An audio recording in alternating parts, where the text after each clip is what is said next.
Benedict, marami na ba ang nahuhuli ng mga tauhan ng LTO dyan sa lugar na kinalalagyan mo ngayon at nakakailan na sila?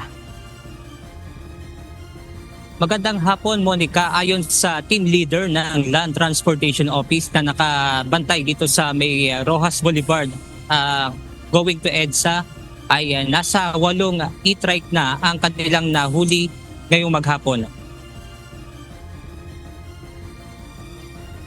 Hindi alintana ng mga tauhan ng Land Transportation Office ang naranasang buhos ng ulan ngayong hapon.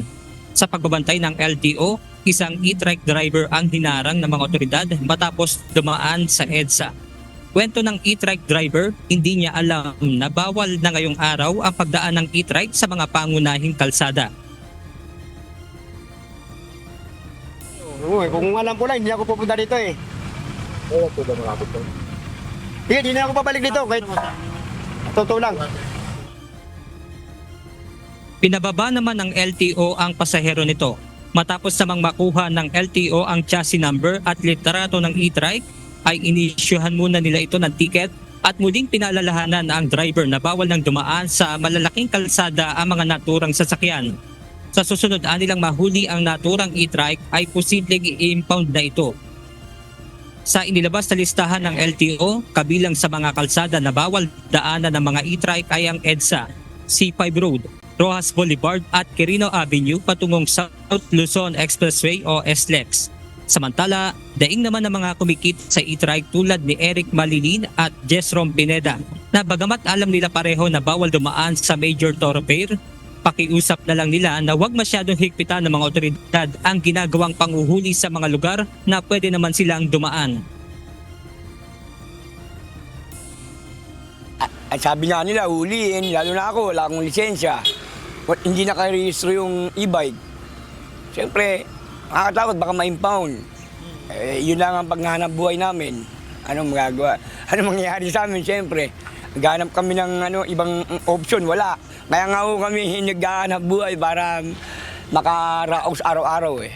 Kung masyado silang maikpit, walang mangyayari sa amin. Ang problema naman doon, yung budget.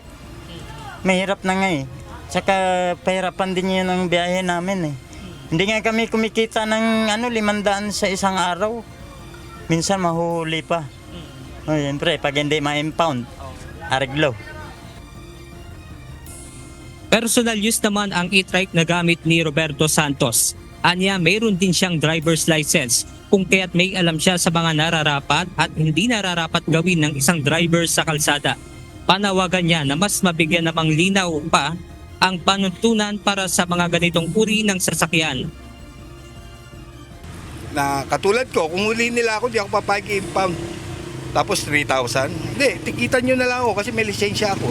Pangit kasi dito sa amin, lalo dyan sa Caloocan, kasi ayon sa mambabatas, ang secondary road, pwede ang e-bike na sasakupan ng mga barangay. Hinuhuli kami dyan. Katulad ko, senior na, service ko to, mamamalengke ko, bibili pagka, hinuhuli ako. Monica, nagpahayag din itong mga nakapanayam natin na mga e-trike driver na nakahanda sila na sumunod sa mga ipatutupad ng LTO gaya na lamang kung ito ay paparehistro at ang pagkuha ng lisensya.